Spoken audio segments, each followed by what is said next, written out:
Davi disse a toda a Assembleia de Israel: se vocês estão de acordo, e esta é a vontade do Senhor nosso Deus, enviemos uma mensagem a nossos irmãos em todo o território de Israel, e também ao sacerdote e aos levitas que estão com ele em suas cidades, para virem unir-se a nós. Vamos trazer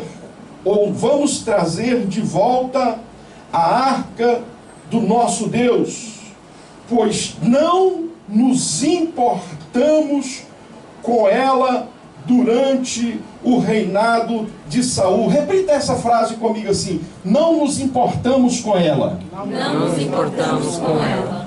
Durante o reinado de Saul. Toda a Assembleia concordou, pois isto pareceu bem a todo o povo. E agora nós vamos saltar para o versículo de número 7. Veja aí. Da casa de Abinadab levaram a arca de Deus num carroção novo. Diga assim comigo: uma carroça nova. Uma carroça nova. Conduzida por Uzá e Aiô. Davi e todos os israelitas iam dançando e cantando com todo o vigor diante de Deus, ao som de harpas, liras, tamboris, símbolos e cornetas.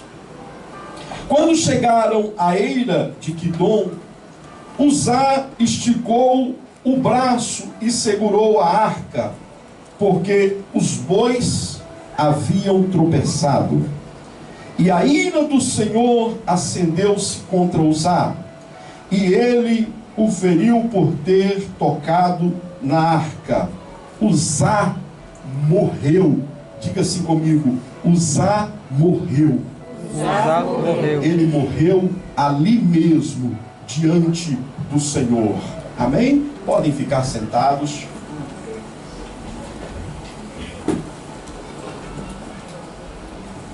E agora ainda o versículo de número 12, o último versículo, diz assim: naquele dia Davi teve medo de Deus e se perguntou: como vou conseguir levar a arca de Deus? Foi uma pergunta que Davi fez. Como vou conseguir levar a arca de Deus? E vamos ver dentro desse trecho que nós lemos a mensagem que Deus tem preparado para nós.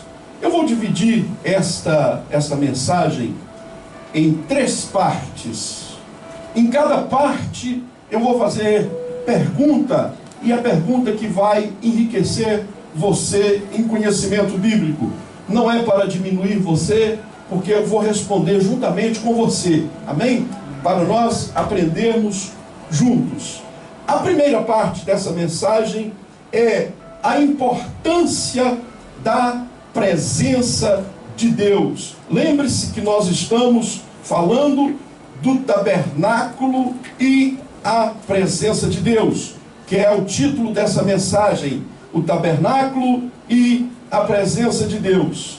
E agora a primeira parte dessa mensagem fala sobre a importância da presença de Deus. Então, está aqui a primeira pergunta que eu vou fazer para você. Você sabe me responder qual que foi o primeiro rei de Israel? Espera um pouco, eu vou responder com você, tá bem? Não conta para ninguém, mas eu vou te dizer a resposta. É Saul, tá bom? Então eu vou perguntar e você vai responder juntamente comigo. Qual que foi o primeiro rei de Israel? Saul. Muito bem. Saul foi o primeiro rei de Israel. Um rapaz de boa aparência, bonito, forte. Diz a Bíblia que ele era alto, contrário de Davi. Um rapazinho assim, meio desajeitado. um rapaz que realmente não tinha muita aparência, mas Saul era um jovem de grande aparência. Onde ele passava, ouvia as moças fazendo fio-fio, né? Aquele rapaz tão bonito. E Israel, eles queriam um rei. Israel estava sendo governado por Deus, preste bem atenção, mas eles viam, olhavam à volta e diziam: olha, todo mundo tem um rei, que bonito que é, que bonito que é. Eu tenho certeza que você não está de olho aí por fora, falando assim: aqui na igreja não está muito bom não, eu prefiro as coisas que estão lá fora. Você não é assim não, né, irmão? Meu Deus do céu, você está agarrado à presença de Deus. Amém? Você está aqui aprendendo e o seu coração está aqui. Mas o povo, eles estavam achando bonito. Os reis estavam achando bonito ali, como é que fala? Dinastia, é assim que se diz, quando se tem reis, a dinastia, todo mundo tem o seu rei, os povos, e nós também queremos um rei. Então, Deus falou: se o povo quer, nós vamos fazer o seguinte, vamos dar para o povo, porque às vezes o povo quer, e sabe o que a gente faz? A gente dá.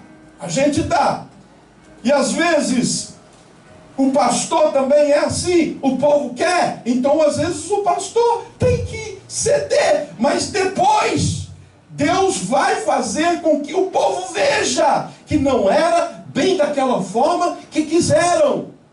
E foi assim com Saul.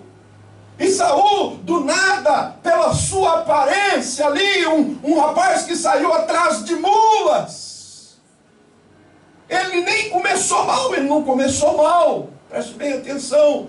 Ele começou bem. Ele saiu e voltou sendo rei. Saiu para procurar mulas e voltou rei de Israel. Um dia a gente fala mais sobre a história de Saul. Mas o que aconteceu durante o reinado de Saul? Diz aqui a minha e a sua Bíblia que o símbolo da glória de Deus, a arca de Deus, ela ficou esquecida. Você pode voltar a ler aí no versículo de número 3, que diz aí: pois nós não nos importamos com ela, com a arca de Deus, durante o reinado de Saul. Que triste é, agora olha aqui para mim, que triste é, meu irmão, minha irmã, quando você começa a esquecer das coisas de Deus, começa a esquecer da presença de Deus. Que triste é quando você começa a se envolver, quando as pessoas começam a se envolver com outras coisas. Eu dou graças a Deus, porque esta igreja aqui, estamos num período de férias, e nós estamos aqui um bom número, nós estamos aqui participando, e eu tenho certeza que nós continuaremos este verão, e você vai ser muito abençoado pela presença de Deus. Essa igreja não está sofrendo com este verão e não vai sofrer com outros verões, em nome de Jesus Cristo. Infelizmente, nós vemos notícias aí de igrejas que quase fecham. Já vi na história de 5 anos que estou aqui, até mesmo igrejas tendo que fechar as portas, porque as pessoas buscavam, esqueciam, começavam a ir para o lago e outra coisa. Mas eu dou graças a Deus, porque você ama a presença de Deus e está aqui buscando. E diz aqui a palavra de Deus que durante o reinado de Saul,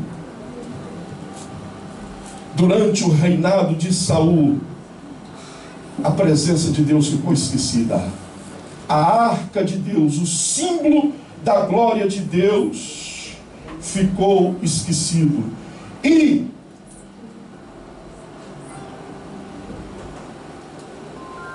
Davi chegou ao reinado e disse: nós temos que resolver este problema. Nós temos que trazer a arca de Deus de volta. E aí no versículo de número 12, se você vê aí, uma questão que Davi colocou: como é que nós vamos trazer a presença de Deus? Como que nós vamos trazer a presença de Deus de volta? Vamos entrar na segunda parte dessa pregação, que é trazer a presença de Deus, tendo cuidado de fazer o que nos é pedido. A primeira parte foi a importância da presença de Deus. Diga comigo assim: a importância da presença de Deus. A importância da presença de Deus. Sem a presença de Deus você não é nada, irmão. Amém. Sem a presença de Deus, Satanás, ele te devora vivo. Ele te traga. Não é preciso nem mastigar. Te traga vivo inteiro. Mas com a presença de Deus, ele não pode te engolir, ele não pode devorar você. Você anda em espírito. Aleluia. A segunda parte diz, ou seja, a segunda parte dessa pregação é trazer a presença de Deus. Diga assim comigo: trazer a presença de Deus. Trazer a presença de Deus. Tendo cuidado de fazer o que nos é pedido. É um pouco longo, né? Mas vamos tentar dizer. Diga assim: trazer a presença de Deus. Trazer a presença de Deus. Tendo cuidado de fazer o que nos é pedido. Nós temos grandes problemas quando o povo, a igreja, quer mandar no altar. Mas as diretrizes têm que sair do altar para abençoar a sua vida. Você pode dizer amém? Amém. Esse ditado que a voz do povo é a voz de Deus dentro da igreja não funciona. Amém. Não funciona. Eu sinto muito se você vai ficar decepcionado. Mas esta é a verdade. Aqui que funciona é a voz de Deus. Diga assim comigo: a voz de Deus. A voz de Deus. Aleluia. E nós temos que ter o cuidado para que quando nós formos trazer, ou clamar, ou querer, ou fazer algo para que a presença de Deus esteja no nosso meio, nós temos que fazer aquilo que nos é. Quando chegaram à eira de Quizon, Uzá esticou o braço e segurou a arca, porque os bois haviam tropeçado. A ira do Senhor acendeu-se contra Uzá, e ele o feriu por ter tocado na arca. Uzá morreu ali mesmo diante de Deus. Talvez você, ao ler essa história, você fique com a cabeça cheia de cabinho de guarda-chuva, cheia assim de interrogação. Mas como é que Deus matou esta pessoa? Estamos na segunda parte, e para cada parte temos uma pergunta. E eu vou fazer uma pergunta aqui para você. Essa pergunta você pode responder sozinho. O que vale mais? A sua intenção ou a ordem de Deus? Ordem de Deus. Vou fazer a pergunta de novo para você responder em voz mais alta. Porque às vezes a gente não gosta muito dessa história. O que vale mais? A sua intenção ou a ordem de Deus? A ordem de Deus. A ordem de Deus. A ordem de Deus. Só que às vezes a gente não quer saber da ordem de Deus. Nós não queremos saber do que vem do altar. Não.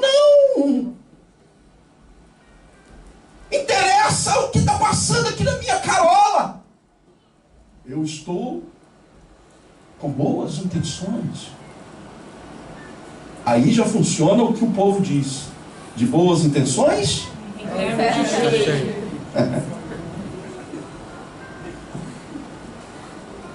não basta, meu amigo.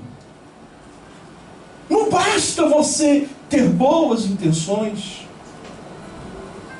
Diz aqui que no caminho, levando a arca, fazendo uma boa coisa, porque quando a arca estava com Israel, Israel não perdia as suas guerras. Deixa eu dizer para você que a presença de Deus estando na sua vida, vai acontecer vitórias atrás de vitória. Satanás não tem hipótese contra você. Aleluia, Deus. E quando ela está esquecida, há a necessidade de nós a trazermos de volta para a nossa vida. Mas existem regras. Dentro da casa de Deus existem regras. Eu dou graças a Deus porque você está ouvindo com ouvidos de ouvir. Tem gente que ao ouvir começa a fazer comissões. Eu não aguento mais ouvir o pastor. Irmão, se você está nesse estado, você tem que orar muito, porque diretrizes de Deus estão sendo passadas deste altar para a sua vida. Amém. Agora eu quero andar segundo as minhas intenções, segundo as minhas boas intenções, não segundo o que Deus tem ditado, não segundo aquilo que Deus deixou tão claramente, segundo os padrões e segundo as regras, segundo aquilo que o pastor, o ministério está falando. Eu quero fazer porque eu quero, eu vou. E nesse ir e nesse querer fazer, os bois tropeçam. E no tropeçar dos bois, há a boa intenção de se segurar aquilo que é precioso. A glória de Deus, a presença de Deus. Quem não quer colocar a mão na presença de Deus? Quem não quer sentir de tão perto a presença de Deus? Quem não quer proteger? Todos nós queremos. Mas nesta intenção, neste fazer, neste fazendo aquilo que nos diz que está certo, de repente Deus diz: não é assim, porque eu não estipulei, eu não falei que deveria ser assim. Você está entendendo e pode dizer glória a Deus? Glória a Deus. Pai. Os dois tropeçam. A boa intenção. Mas quando aquele jovem vai a parar, diz aqui a Bíblia que ele foi eletrocutado. Deus o matou. Triste história, irmão. Mas mesmo se você andar,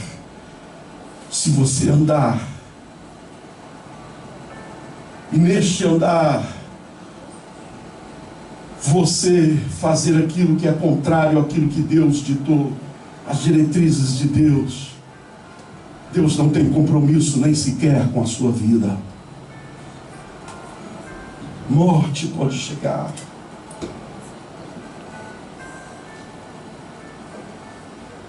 Ele estava querendo fazer o melhor, mas alguém antes dele até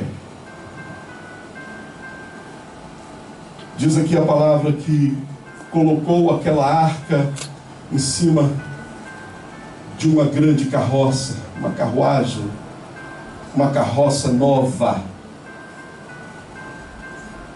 e levaram aquela carroça com a arca. Mas não era assim que Deus tinha estipulado, não era assim que Deus tinha falado para fazer.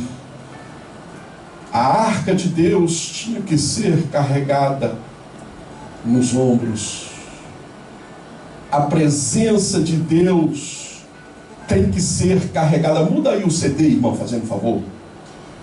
A arca de Deus, ou a presença de Deus, tem que ser carregada pelos homens.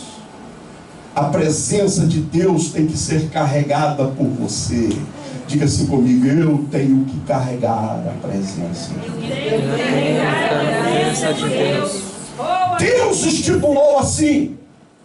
Pode ser bonito, pode haver facilidade, mas você não está correndo atrás de facilidades. Você não está correndo atrás de jacuzzi. Não me diga você que você não estaria bem confortável a essas horas dentro das águas frescas aqui do Lago Lemã. Ou no seu jacuzzi na sua casa com aquelas borbulhinhas. Profetiza, não é, pastor? Mas você não está atrás de conforto, você está atrás de carregar a presença de Deus. A presença que vai te dar vitória.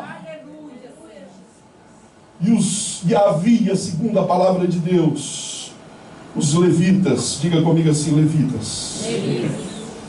Pessoas estipuladas para carregar a arca. Não tinha que ser carregadas por bois, por carros. Não pense você, às vezes você pode até pensar, mas vai mais rápido. E há muita coisa que vai muito rápido, irmão. Mas Deus não está aprovando. Entenda que Deus tem regras. É verdade. Deus tem. Ah, pastor, mas como é que você foi tão lento? 5 anos até para chegar aqui. Meu Deus! Você deveria ter feito. Eu aí no seu lugar tinha explodido, tinha feito. Irmãos, nós estamos tendo um crescimento saudável. Eu louvo a Deus por você que está carregando a arca, a presença de Deus, segundo a sua regra. Você pode aplaudir o Senhor. Aplauda a sua própria vida. Amém. Você que está sendo fiel. E agora vamos partir para a terceira parte dessa pregação. Terceira e última parte dessa pregação. A restituição do tabernáculo. Diga assim: a restituição do tabernáculo. A restituição do tabernáculo.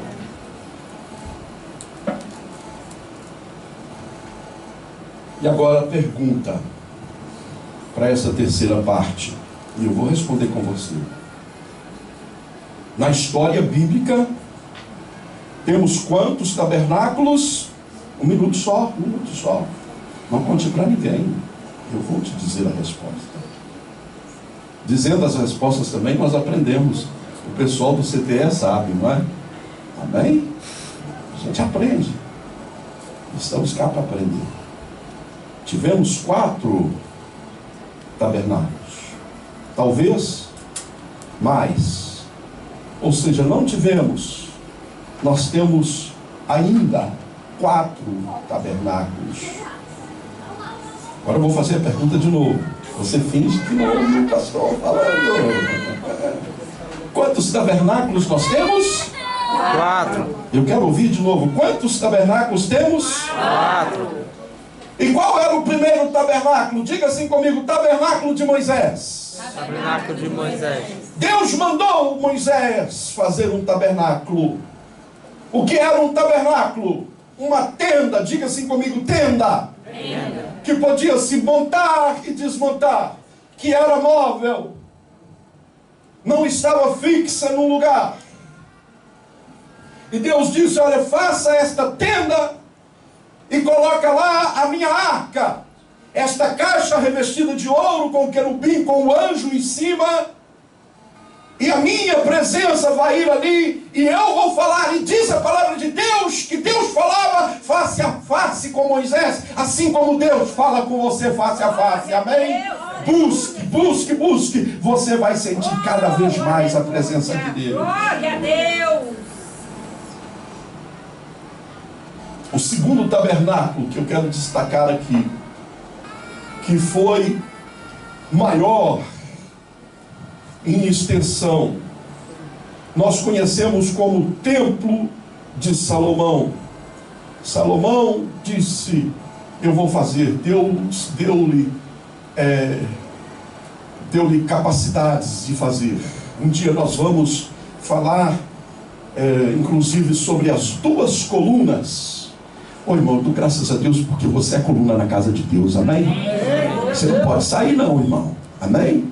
Não pode sair. Deus colocou você como coluna. Eu louvo a Deus pelas colunas que nós temos aqui. Colunas. Está vendo essa coluna aí? Essa daí. O que acontece se a gente arrancar ali? Tem um relógio.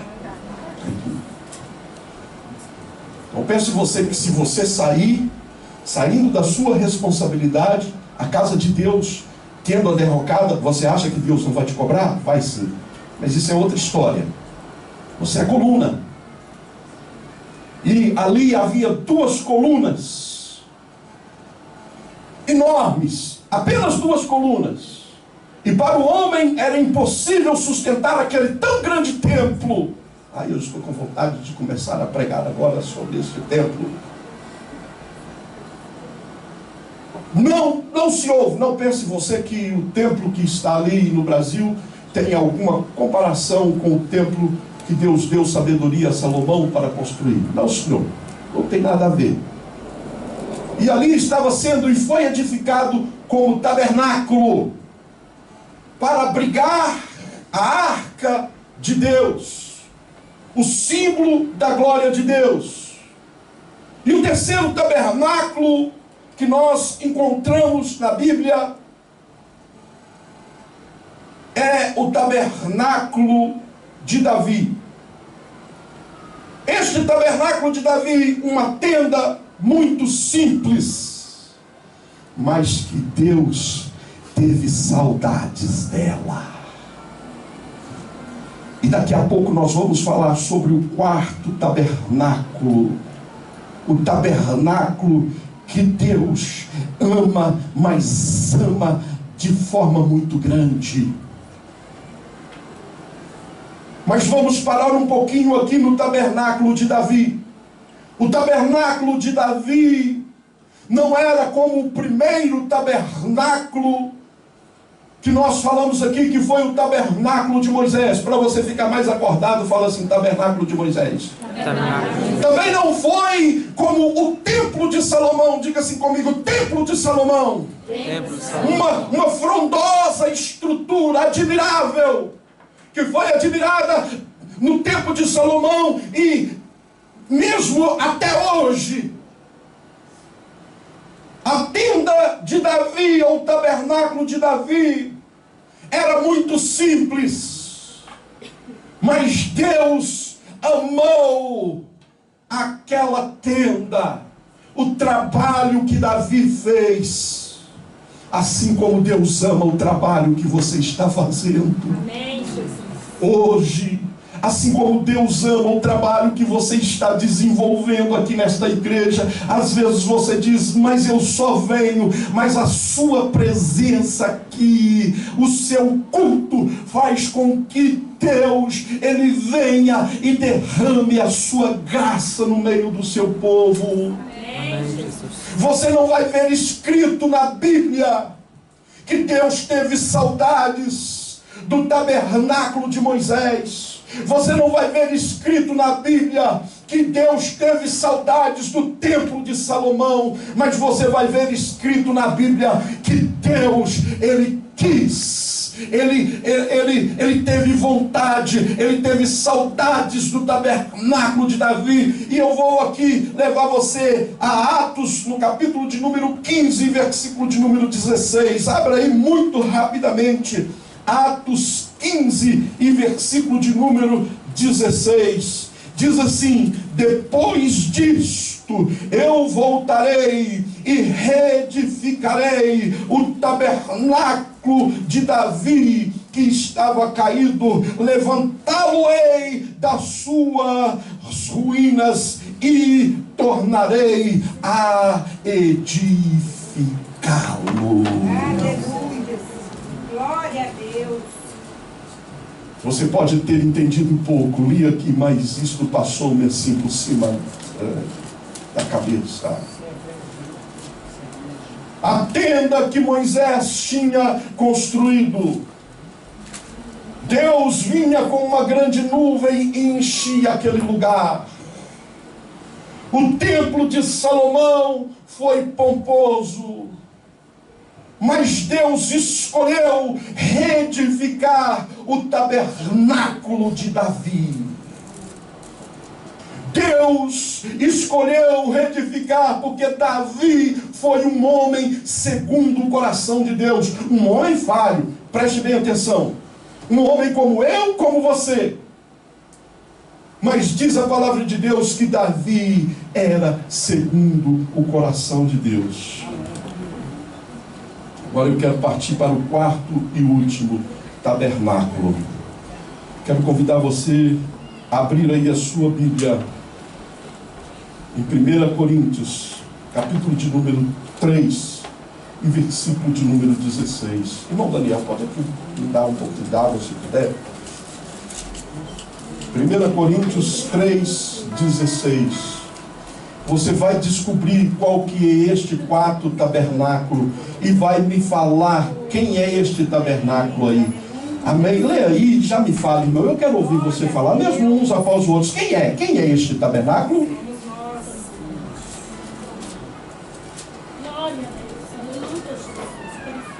Que boa notícia. Oh, Deus tremendo, aleluia, Senhor.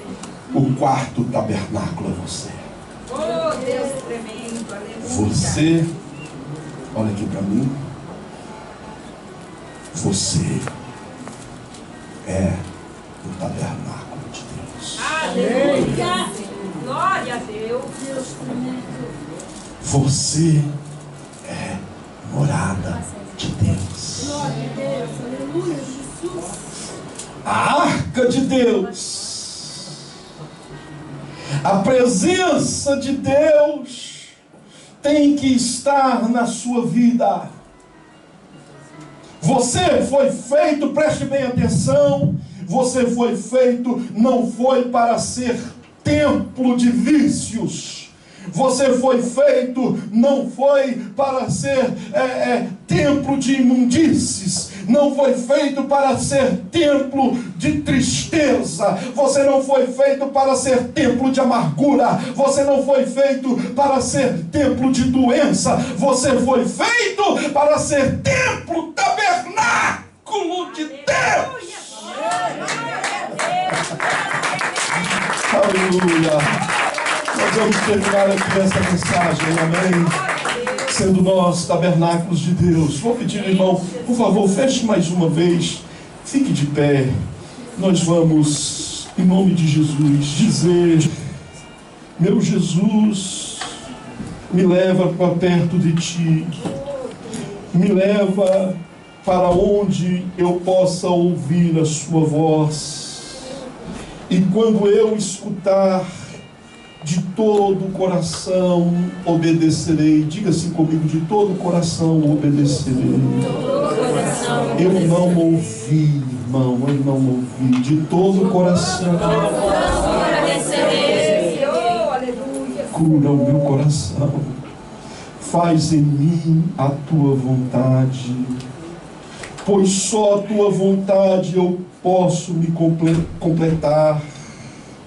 Me leva para onde eu possa ouvir a sua voz. Aos teus pés, eu vou olhar nos teus olhos, vou me jogar nos teus braços, como criança, o Senhor pode me pegar. Este é o instante que eu espero, este é o momento que eu mais quero, a hora de te encontrar. Oh, pode apagar aqui também, irmão, essas luzes aqui. Vamos estar nessa presença de Deus. Oh, deixa o seu corpo arrepiar agora.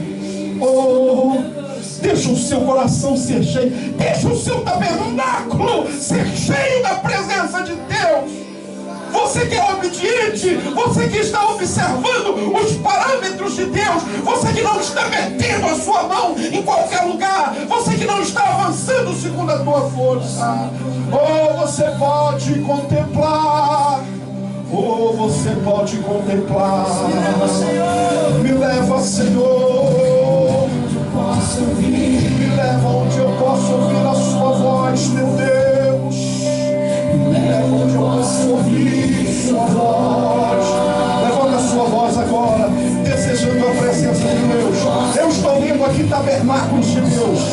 Eu estou vendo aqui tabernáculos. Eu estou vendo aqui pessoas escolhidas por Deus.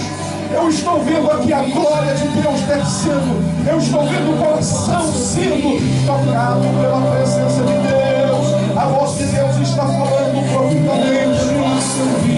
Oh, nos leva, Senhor. Aleluia. Oh, aleluia. Eu quero ouvir sua voz aos teus pés, Senhor. Você pode cantar esse nome de todo o coração. Meu Jesus, me leva. Meu Jesus, a voz é mais importante que Deus. Me leva para perto de ti, Jesus.